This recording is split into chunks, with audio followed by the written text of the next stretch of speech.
Salamlayıram sizi. Gəlin bir anlıq özünüzü təsəvvür edin. Siz, deyək ki, 7 il stajı olan bir müəllimsiniz, öz məktəbinizdə real bir dəyişiklik etmək istəyirsiniz və direktor olmaq fikri ağlınızdan keçir. Hə, yəni sadəcə dərs deməklə yox, daha böyük təsir göstərmək istəyirsiniz. Tamamilə. İlk addımınız nə olmalıdır? Qapını döyüb CV vermək? Xeyr. Azərbaycanda dövlət məktəbinə direktor seçilmək prosesi tamamilə fərqli bir aləmdir. Bir labirint kimidir demək olar. Elədir. Bizim də əlimizdə Təhsil Nazirliyinin rəsmi tez-tez verilən suallar sənədi var.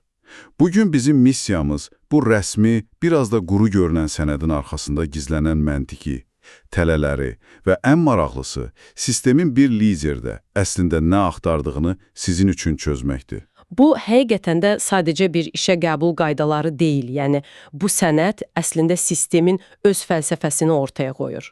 Necə yəni? Baxın, məktəb direktorunu necə seçməsi, təhsil sisteminin nəyə dəyər verdiyini göstərir. Təcrübəyəmi, yoxsa akademik biliyəmi, sabitliyəmi, yoxsa innovasiyayamı? Biz bugün bu qaydaların hər bəndini təkcə nədir sualı ilə yox, Həm də niyə belədir sualıyla. bəli, və bunun nəticəsi nə olur sualları ilə analiz edəcəyik. Elə isə başlayaq. Bayaq ki, o hipotetik müəllimimizə qaydaq. Onun qarşısındakı ilk baryer nədir? Yəni, kimlər ümumiyyətlə bu oyuna daxil ola bilər? 3 əsas filtr var. Birincisi, təhsil, ya pedaqoji, ya da idarə etmə üzrə ali təhsilin olmalıdır. Bu aydındır. İkincisi, staj. Minimum 5 il pedaqoji təcrübə. Üçüncüsü isə hazırda da sistemin içində olmalısan. Yəni, pedaqoji fəaliyyətlə məşğul olmalısan. Amma stajla bağlı kiçik, amma çox maraqlı bir istisna var. Bəli, bax bu vacibdir. Əgər elmi dərəcən və ya elmi adım varsa. Məsələn, fəlsəfə doktoru. Bəli, o zaman 5 illik staj tələbi 3 ilə enir. Bu ilk baxışda kiçik bir güzəşt kimi görünür. Amma əslində sistemin düşüncə tərzini göstərir. Sistem sanki demək istəyir ki, 2 illik praktiki sinif otağı təcrübəsini dərin nəzəri biliklə əvəz etmək olar. Yəni, bir professorun və ya elmlər doktorunun sahəyə daha stratejik baxa biləcəyini qəbul edir. Elədir. Və bu fərqi 2 il daha az təcrübə ilə kompensasiya edə biləcəyini düşünür. Maraqlı yanaşmadır. Deməli, ilkin filtrləri keçdiniz, təhsiliniz uyğundur, stajınız da çatır. Amma bu hələ başlanğıcdır. İndi isə rəqəmsal labirintə daxil oluruq. Onlayn müraciət prosesi. Bəli, hər şey mig.edu saytında baş verir. Konkret tarixlər var. Məsələn, 30 oktyabrdan 11 noyabra qədər. Sənədləri yükləyirsən, diplom, əmək kitabçası və s. Amma burada diqqəti cəlb edən bir məhdudiyyət var. Maksimum 3 vakant yer. Bəli. Niyə məhz 3? Bax, bu 3 vakansiya limiti çox vacib bir psixoloji və stratejik filtrdir. Necə yəni? Sistem bununla namizədlərə hər yerə müraciət edib bəxtimi sınayım deməyə imkan vermir. Bu limit səni düşünməyə məcbur edir. Mən həqiqətən harada faydalı ola bilərəm? Tam olaraq, hansı 3 məktəbin profilinə, problemlərinə və potensialına mənim bacarıqlarım uyğun gəlir? Bu bir növ namizədin özünü qiymətləndirmə aparmasını təmin edir. Kütləvi müraciətlərin qarşısını alır. Bəli, keyfiyyətli və hədəfli seçimləri önə çıxarır. Yaxşı, sənədləri yüklədiniz, strateji seçiminizi edib, 3 məktəbi qeyd etdiniz, indi düşünürsünüz ki, ən yaxşı namizəd qalib gəlsin. Amma sistem belə işləmir. Hə, müsahibəyə keçməmişdən əvvəl başqa bir demək olar ki, amansız süzgəc var. Və bu süzgəc sizin keçmişdəki bir imtahan nəticənizə bağlıdır. Proses 2 hissədən ibarətdir. Seçim və müsahibə.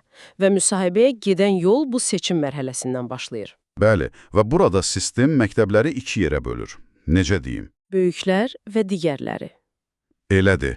Əgər hədəfinizdə lisey, gimnaziya və ya şagird sayı 501-dən çox olan böyük bir məktəb varsa, sizin müəllimlərin işə qəbulu, yəni MİQ və ya diaqnostik imtahan nəticəniz ən azı 85% olmalıdır. 85%. Bu, çox yüksək göstəricidir. Çox. Yox, əgər şagird sayı 500-ə qədər olan bir məktəbə iddialısınızsa, 70% kifayət edir. Arada 15%lik fərq var. Bu, çox ciddi bir fərqdir.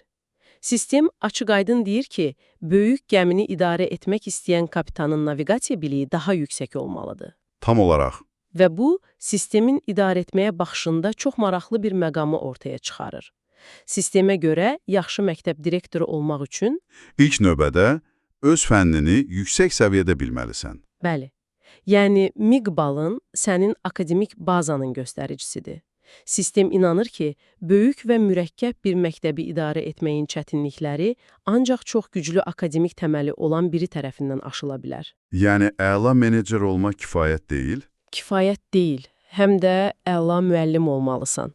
Bu bəlkə də mübahisəli yanaşmadır, amma sistemin seçimi budur. Yaxşı, balınız da çatdı, seçim mərhələsini keçdiniz.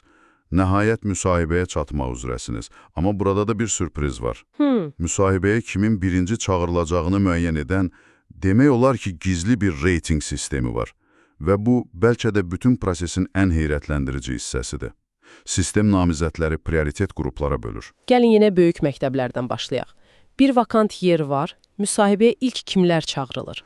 Birinci qrup, həmin təhsil idarəsinin digər məktəblərində işləyən direktorlar və ən əsası, məhz həmin vakant yerin olduğu məktəbdə çalışan direktor müavinləri və təşkilatçılar. Onlar hamıdan qabaq gəlir. Bəli. Sonra ikinci qrupda həmin idarə üzrə digər məktəblərin müavinləri gəlir. Üçüncü sırada isə vakant yerin olduğu məktəbin müəllimləri. Yəni hələ kənardan heç kim yoxdur. Heç kim. Bu siyahı beləcə genişlənir və ən sonda bütün bu daxili qruplardan sonra tələblərə cavab verən digər bütün namizədlər gəlir. Yəni siz başqa bir rayondan gələn, bəlkə də inanılmaz dərəcədə innovativ bir müəllim və ya muavin ola bilərsiniz, amma siz həmin məktəbin içindəki müəllimdən sonraki prioritetdəsiniz. Düzdür. Bax, bu içəridən yüksəlmə prinsipi əslində sistemin ən böyük dilemmasının güzgüsüdür. Bir tərəfdən məntiqi aydındır. Nədir məntiq? Sistem sabitliyə və təcrübəyə üstünlük verir. Deyir ki, mən ilk növbədə o mühiti, o kollektivi, problemləri artıq bilən, adaptasiya vaxt itirməyəcək insanlara şans verirəm. Bu təhlükəsiz yoldur. Amma medalın digər üzü də var. Bəli. Bu sistem məktəbə tamamilə yeni bir nəfəs, fərqli bir baxış gətirə biləcək, bəlkə də başqa bir rayonda möcüzələr yaratmış o innovativ kənar namizədi sıranın ən sonuna atır. Deməli, sistem şuurlu şəkildə sabitliyi innovasiya riskindən üstün tutur. Bəli. Bu, mühafizəkar amma proqnozlaşdırıla bilən bir seçimdir. Bəs kiçik məktəblərdə, yəni şagird sayı 500-ə qədər olan yerlərdə, orada da eyni məntiqdir. Məntiq eynidir, amma kiçik bir fərqlə. Orada birinci prioritet qrupuna vakant yerin olduğu məktəbin müavini, təşkilatçısı və müəllimi. Hamısı birlikdə daxildir. Aydındır, yəni hamısı bir qrupda. Hə, yəni kiçik məktəbdə müəllimin şansı müavinlə bərabərləşdirilir. Çünki kiçik məktəblərdə onsuz da idarə etmə komandası daha yığcam olur, müəllimlər inzibati işlərə daha çox cəlb olunur. Belə olan halda təcrübəli bir müəllimin birbaşa rəhbərliyə gəlməsi sistem üçün daha təbii bir keçid sayılır. Düzdür. Yaxşı. Bütün bu prioritet labirintlərindən keçdiniz və nəhayət müsahibə otağının qapısındasınız. İçəridə sizi nə gözləyir? Minimum 20 dəqiqəniz var və bu qısa zamanda sizdən 7 fərqli sahədə özünüzü sübut etməniz gözlənilir. Bunlar hansılardır? Liderlik və strateji idarə etmə, pedaqoji bacarıqlar, təşkilatçılıq, ünsiyyət, problem həll etmə. Hə, rəqəmsal bacarıqlar və sosial-emosional bacarıqlar. Bəli. Bax, bu siyahı özü müasir direktorun portretini cızır. Artıq söhbət sadəcə inzibatçıdan getmir. Rəqəmsal bacarıqların olması, məsələn. O deməkdir ki, texnologiyanı təhsilə inteqrasiya etməlisən. Sosial-emosional bacarıqlar tələb olunursa, deməli, sən həm müəllimlə, həm şagirdlə, həm də valideynlə dil tapa bilən bir psixoloq olmalısan. Strateji idarə etmək isə o deməkdir ki, sən məktəbin gələcək 5 illik vizyonunu qura bilməlisən. Məhz belə. Amma ən sərt qayda qiymətləndirmədədir. Bütün bu 7 meyar üzrə uyğundur. Almalısan, hətta birindən uyğun deyil alsan, oyundan kənardasan. Bu həqiqətən də sərt səslənir. Bu sizə biraz həddən artıq sərt gəlmirmi? Təsəvvür edin, bir namizəd möhtəşəm strategdir, kollektivi ruhlandıra bilir, amma rəqəmsal bacarıqları biraz zəifdir, onu dərhal kənarlaşdırmaq nə dərəcədə doğrudur? Bu, əslində sistemin fəlsəfəsini göstərən daha bir nüansdır. Sistem ixtisaslaşmış dahi axtarmır. Hər tərəfli yaxşı axtarır. Bəli, onların məntiqi budur ki, zəif bir həlqə bütün zənciri qıra bilər.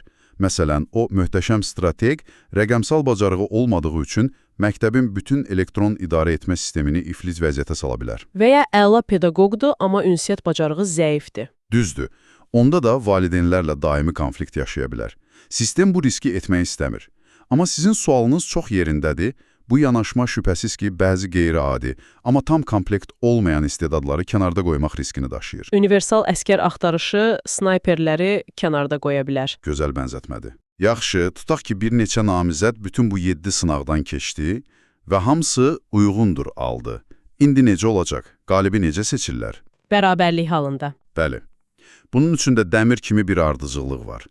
Bərabərlik halında üstünlük birinci növbədə test nəticəsi, yəni MIQ balı daha yüksək olana verilir. Yenə də akademik bilik önə çıxır. Həmişə. Əgər ballar da eynidirsə, magistr dərəcəsi olana. O da eynidirsə, pedaqojik stajı daha çox olana. Sonda isə əvvəllər rəhbər vəzifədə təcrübəsi olana baxılır. Və bütün bunlardan sonra qalib müəyyən edilir. Amma hekayə burada bitmir. Bitmir. Qalib namizədə dərhal daimi müqavilə verilmir. Onunla cəmi bir il müddətinə əmək müqaviləsi bağlanılır. Bəli, bu da bütün prosesin kulminasiyasıdır. Bir illik sınaq müddəti. Bir ilin sonunda məktəbin akademik göstəricilərinə baxılır və yalnız o nəticələr qane edici olsa, müqavilə uzadılır və ya daimi olur. Bax, bu bir illik sınaq müddəti məncə sistemin ən güclü və eyni zamanda ən riskli elementidir. Niyə? Güclüdür çünki bu bir təhlükəsizlik mexanizmidir. Təhsil Nazirliyi deyir ki, mən sənin müsahibədəki vədlərinə deyil, bir il ərzində göstərdiyin real nəticəyə baxacağam. Bu, direktoru daim tonusda saxlayır. Amma risklidir çünki. Risklidir çünki akademik göstəricilər kimi qısa müddətli bir hədəf, direktor uzun müddətli, fundamental, amma bəlkə də ilk ildə nəticəsi görünməyəcək islahatlardan çəkindirə bilər. Məsələn, müəllimlərin peşəkar inkişafına yatırım etmək. Və ya məktəbdə sağlam psixoloji mühit yaratmaq kimi işlərin nəticəsi bir ilə çıxmır. Amma bu təzyiq direktoru daha çox olimpiada nəticələri kimi tez əldə olunan göstəricilərə yönəldə bilər. Aydındır. Və sonda bir kiçik, amma vacib detalı da qeyd edək ki, bütün bu danışdıqlarımız təsərrüfat işləri üzrə direktor müavinlərinə aid deyil. Onların seçimi tamamilə başqa bir prosedurdur və yerli təhsil idarələri tərəfindən aparılır. Beləliklə, bugün biz sadəcə bir təlimat oxumadıq, bir sistemi də şifrə etdik. Gördük ki, məktəb direktoru seçimi Azərbaycanda çox qatlı, obyektiv meyarlara söykənsə də, eyni zamanda daxili təcrübəni və akademik biliyi hər şeydən üstün tutan, bir qədər mühafizəkar, amma aydın bir məntiqə əsaslanan mürəkkəb bir mexanizmdir. Bəli, ümumiləşdirsək, sistemin ideal direktor portreti necədir? Belədir, yüksək fən biliyinə malik, MIQ balı, sistemin içindən gələn prioritetlər, bütün bacarıqları bərabər səviyyədə olan o 7 meyar və qısa zamanda nəticə verə bilən bir illik müqabilə bir şəxs. Bu sistem riskləri minimuma endirməyə çalışır. Bəli, amma bununla da bəlkə də qeyri-standart, yenilikçi liderlərin önünü müəyyən qədər kəsmiş olur. Və sonda sizin üçün bir düşüncə toxumu buraxmaq istərdik. Bütün prosesin sonunda qalib gələn namizədlə bir illik müqavilə bağlanır və onun taleyi məktəbin akademik göstəricilərindən asılı olur. Yalnız akademik göstəricilər. Sizcə, bir məktəbin sağlamlığını, mühitini və gələcəyini yalnız bir ilin imtahan nəticələri ilə ölçmək nə qədər ədalətlidir? Bu, həqiqətən də uzun müddətli inkişaf üçün çalışan bir liderə verilən bir şansdır, yoxsa... Yoxsa onu qısa müddətli qələbələr dalınca qaçmağa məcbur edən bir təzyiq alətidir. Bu barədə düşünməyə dəyər.